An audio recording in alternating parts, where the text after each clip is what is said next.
సాధు సుందర్ సింగ్ బాబాయ్ సాధు సుందర్ సింగ్ తీసుకెళ్ళి బంగారం డబ్బు ఉన్న బీరువా తీసి, సుందర్ నీకేం కావాలో తీసుకోరా, ఎంత కావాలో తీసుకోరా, ఎంజాయ్ చేయరా, కానీ మన మతం వేరయ్యా, యేసు ప్రభుని మాత్రం వదిలేసేయ్ అన్నాడు.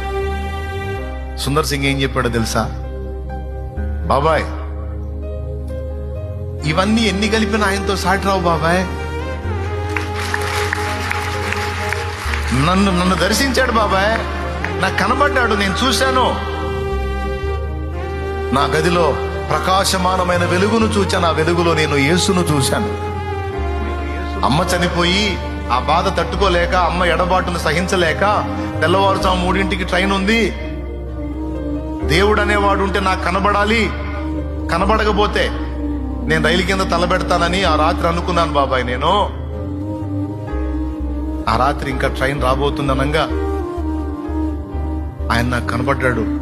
నా గదంతా వెలుగుతో నిండిపోయింది. ఆ వెలుగులో నా ప్రభు కనపడ్డాడు. ఆయన నాతో మాట్లాడాడు. నేను చూచిన ఆయన ముందు ఈ వెండి ఎంత, ఈ బంగారం ఎంత, ఈ డబ్బెంత బాబాయ్. ఆయన వేరు, ఆయన చాలు బాబాయ్.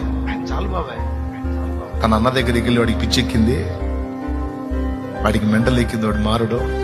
వాడికి ఏం చూపించిన వాడు మారుడంటే, అన్నదమ్ములు ఇద్దరు మాట్లాడుకొని, సరే సుందర్ నీకు ఇష్టమైంది ఏదో నువ్వు చేద్దుగాలే, సరే చిక్కిపోయావు, నీరసపడ్డావు, ఈ పాలు తాగని పాయిజన్ కలిపి పాలిచ్చి, తండ్రి ఇచ్చాడు కదా నమ్మకంగా తాగుతాడు.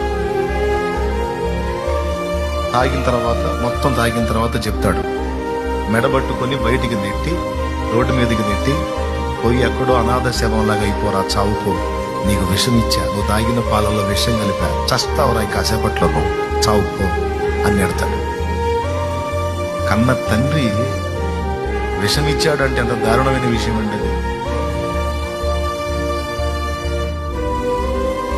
అప్పుడు ఒక క్రైస్తవ స్నేహితుడి ఇంటికి వెళ్తాడు, అక్కడ పడిపోతాడు, పాయిజన్ ఎక్కి బాడీ అంతా విషమయమైంది.